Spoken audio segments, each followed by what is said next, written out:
क्या साजी चतुरंग सन अंग में उमंग धार सारजा शिवाजी जंग जीतने चलत है भूषण बनत नाद बिहद नगारन के नदी नद मद गैवरन में रलत है एल फैल खैल बैल खलक में गैल गैल गजन की पहले ठैल सैल उछलत है और तारा सुतरनी धूरी धरा में परती जी में थारी पर पारा पारा वारे हलत है। अब बताइए इससे बढ़िया रैप मिलेगा कहीं?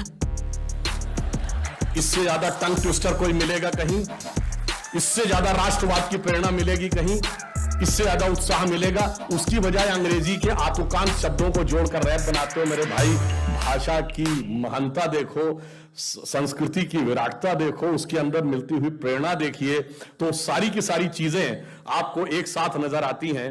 इसलिए मैं अंत में यह कहना चाहता हूं, फिर भी कुछ चीजें बहुत ध्यान रखने की होती हैं। जानते हैं क्या होता है? हमारे सारे धर्म ग्रंथ कुछ प्रेरणा देते हैं। जब माता सीता का हरण करने के लिए रावण आया था तो आसुरी वेश में आया था क्या? साधु का वेश बना के आया था। तो अक्सर आसुरी शक्तियां साधु का आवरण ओढ़ के आती हैं। वो अपने को कहती हैं हम लिबरल हैं, ह्यूमनिस्ट हैं, हम तो ओपननेस की बात करते हैं, फ्रीडम ऑफ स्पीच की बात करते हैं।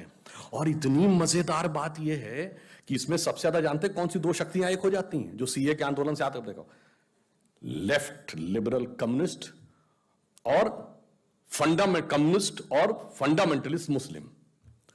और मजे की बात यह है कि आप दुनिया में एक कम्युनिस्ट देश बताइए जहां तोप लगा के मस्जिदें न उड़ाई गई, चाहे रशिया हो या चाइना।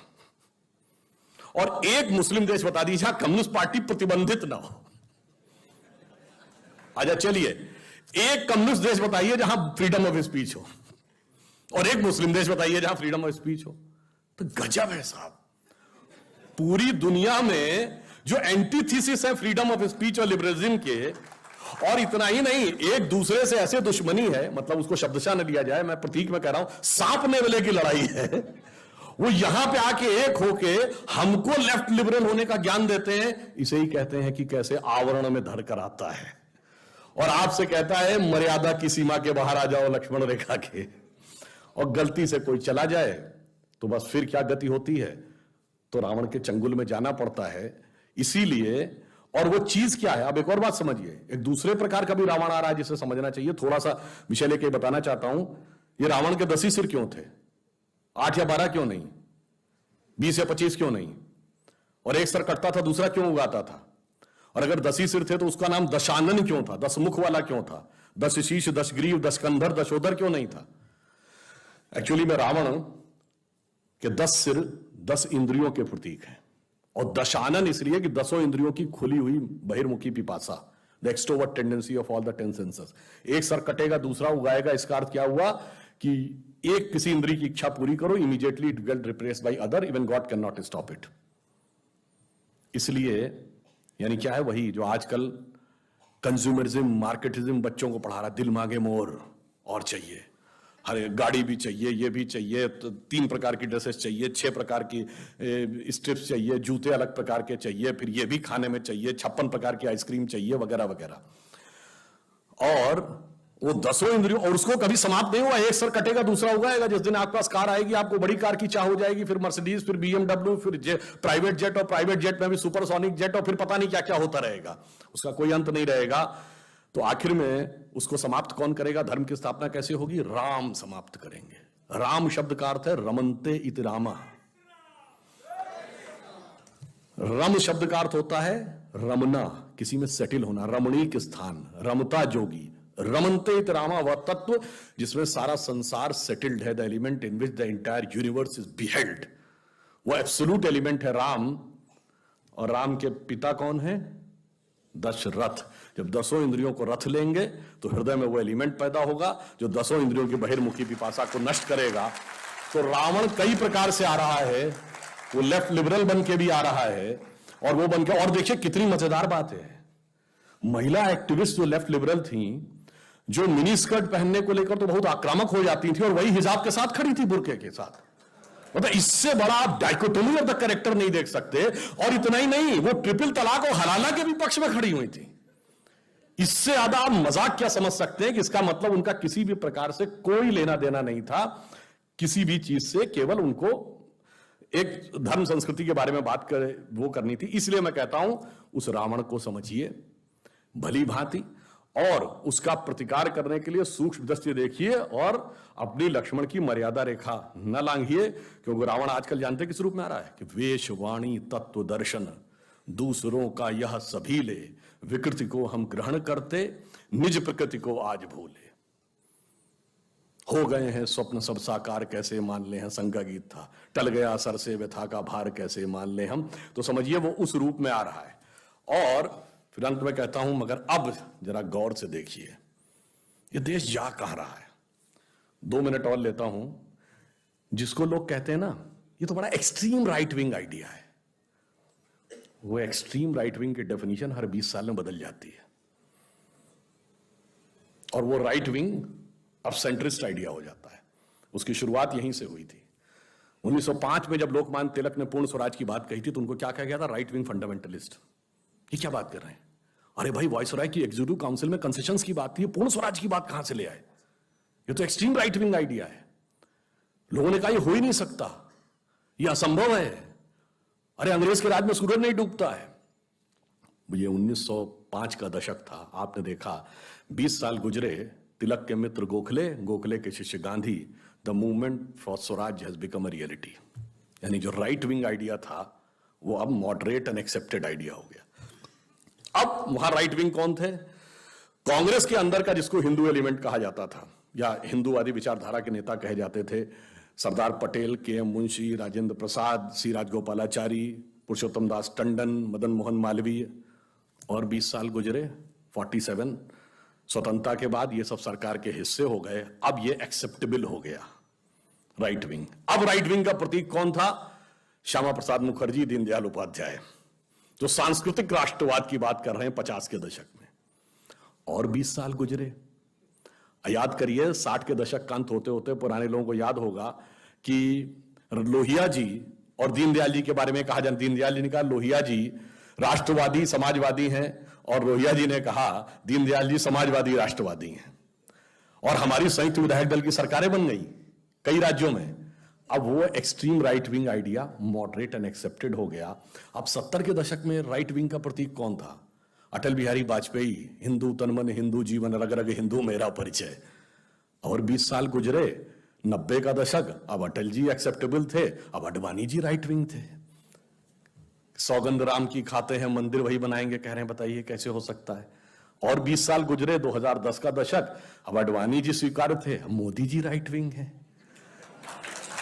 मगर आप 125 साल में देखिए वो उत्तरोत्तर the direction of Indian politics is going in right direction. इसलिए आप यह विश्वास रखिए कि नियति ने तय कर रखा है कि अगले 20 साल बाद क्या होने जा रहा है। इसमें कोई संशय मत रखिएगा। जिन्होंने इस देश की सबसे पुरानी पार्टी, जिसपे मैं मजाक में कहना चाहूंगा, जो ग्रैंड ओल्ड पार्टी कहती थी, घर में जो चीजें बहुत पुरानी हो जाते हैं तो कहते हैं भाई ये पुराने हो गए कपड़े, पुराने, फिर कहते हैं बहुत पुराने हो गए, फिर अगली स्टेज होती पुराने धुराने हो गए, फिर होता है कि फटे पुराने हो गए। तो वो उत्तरोत्तर उस स्थिति में जा रहे हैं। और left is left from all over the world accept north Korea and Cuba. China तो नाम का लेफ्टिस्ट है, वो तो कैपिटलिस्ट से भी ज्यादा बड़ा कैपिटलिस्ट है। तो इन 2 जगहों के अलावा अभी वो और 2 जगहों पे बचे हुए हैं, एक है केरल और एक है Indian intellectual establishment and media. क्योंकि लास्ट में जिसे कहते हैं रस्सी जल गई पर बल नहीं गया, आज एक भी सांसद नहीं है, पर एस्टेब्लिशमेंट पे आज ऐसा कब्जा है कि जो कश्मीर फाइल्स में वो डायलॉग था ना, उसको गंभीरता समझने की बात है। सरकार भले ही उनकी हो, सिस्टम हमारा है। तो वो अभी ऐसी ऐसी जगहों पे हैं कि यूपी में बुलडोजर चला था ना, बुलडोजर से काम नहीं चलेगा, वैक्यूम क्लीनर लाना पड़ेगा, ये देखना पड़ेगा कि कहां कहां पे हैं। तो वो सारी चीजें अपनी जगह समाप्त हो रही हैं। अभी बंगाल में कहा गया भाजपा हार गई। अरे क्या बात आप कर रहे हैं? Just 10 years back in 2011, other than China, the biggest population under left rule was West Bengal. वहां से लेफ्ट साफ, नहीं लाल भी साफ, हरा भी साफ। अब बंगाल में इस बात तो हो रहा है कि हम गहरे भगवे नहीं, हम हल्के भगवे हैं। चंडी पाठ करके दिखा रही ममता जी, उसके बाद आप कह रहे हैं भाजपा हार गई। साहब इतना बड़ा वैचारिक परिवर्तन आया, और कम्युनिस्टों का कितना बड़ा पतन आया। जो कहते थे धर्म एक अफीम है, वो फुरफुरा शरीफ के गद्दी नची पीरजादा अब्बास सिद्दीकी के सजदे में गठबंधन कर लिया बंगाल में धर्म गुरु के साथ। जो कहते थे धर्म एक अफीम है, जो वंशवाद के खिलाफ थे, केरल के मुख्यमंत्री ने अपने दामाद को टिकट देके मंत्री बना लिया, मोहम्मद रियाज को, पिनारी विजयन ने। तो उनके सारे विचार समाप्त हो गए। अब आश्वस्त रहिए।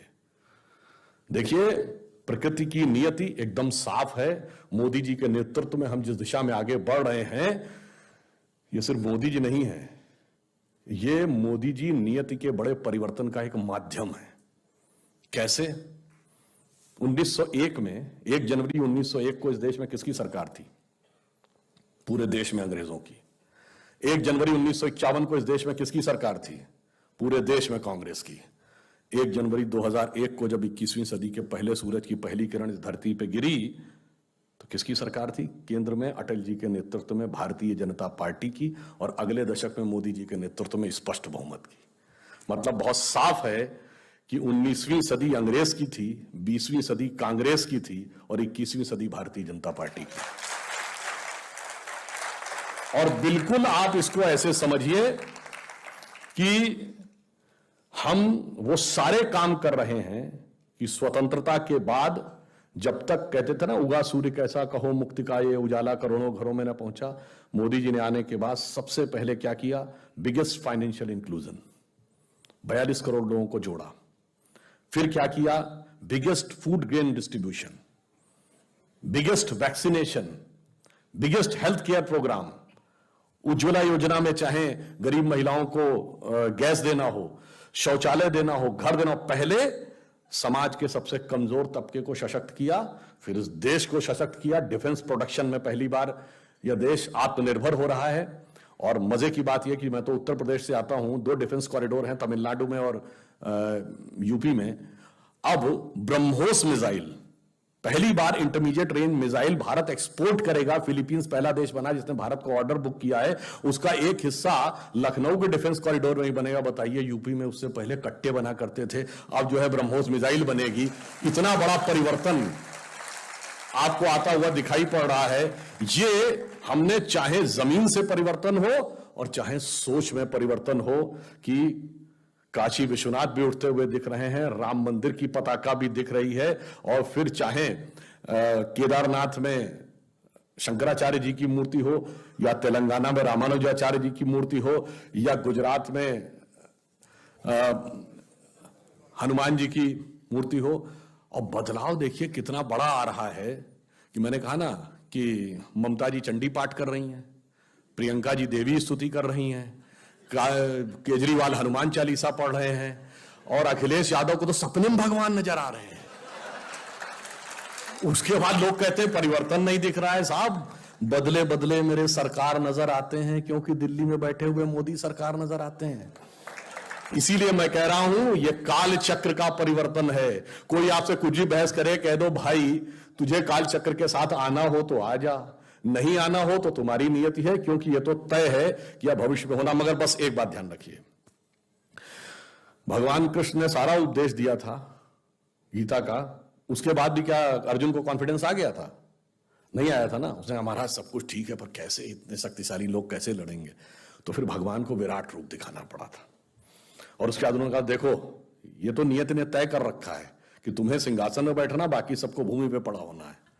तो उन्होंने कहा महाराज जब ये तय है तो फिर आप पलक झपकाइए, मैं सिंहासन बैठा हूंगा और बाकी भूमि पे होंगे, फिर काहे बात का रक्तपात? उन्होंने कहा तय तो है, पर मिलेगा कर्म के सिद्धांत के अनुसार ही। तो उसी प्रकार भगवान ने नियति तो दिखा दी है, बस आपको कर्म करना है। जैसे आपके मोबाइल में कोई गाना टेप है तो बजेगा तो वही जो टेप है, पर एक बार पुश तो करना पड़ेगा ना। तो बस उंगली का सही प्रयोग करते रहेंगे और सबको प्रेरित करते रहेंगे कि उंगली का सही प्रयोग करें तो सब सही दिशा में जाता रहेगा। और ये भी आप बात समझिए, हम सब यदि बुद्धिजीवी हैं तो मां सरस्वती के साधक हैं। उनका आसन क्या है? कमल। और दूसरी आवश्यकता आजकल मां लक्ष्मी की रहती है, उनका आसन क्या है? कमल। तो कमल जितना मजबूती से खिला रहेगा, समझिए उतना ही सरस्वती जी और लक्ष्मी जी दोनों की कृपा रहेगी। तो इसमें आप इसको विधिवत समझिए। और एक और जो परिवर्तन आया देश में वह भी समझिए कि इससे पहले हमें सॉफ्ट स्टेट माना जाता था। हमें यह माना जाता था कि मतलब दुनिया में कहीं होता है बड़ा ताकतवर छोटे कमजोर को सताता है, यहां छोटा कमजोर हमको सताता था, हम सिर्फ ये कह रहे थे मुझे सताया जा रहा है। अब मोदी जी ने आने के बाद वो खत्म कर दिया और उन्होंने दिखा दिया कि द एरा ऑफ इंडिया जो सॉफ्ट स्टेट इज ओवर।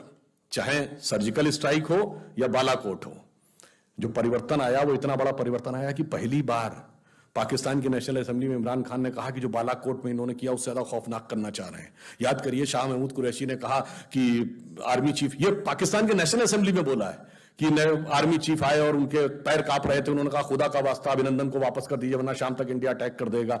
इतना बड़ा परिवर्तन कभी देखा था? ये क्यों हुआ? क्योंकि हमने भगवान के सब रूपों की आराधना की है। वो रूप क्या है? बहुत दिन हम सुने थे, ठुमुक चलत रामचंद्र बाजत पैजनिया, ये हम लोगों ने सबने बचपन में ये सुना है। हमने वो भी रूप देखा, तो अब जरूरत पड़ने पर तो ये भी रूप दिखेगा कि धमक चलत रामचंद्र हालत लंकनिया।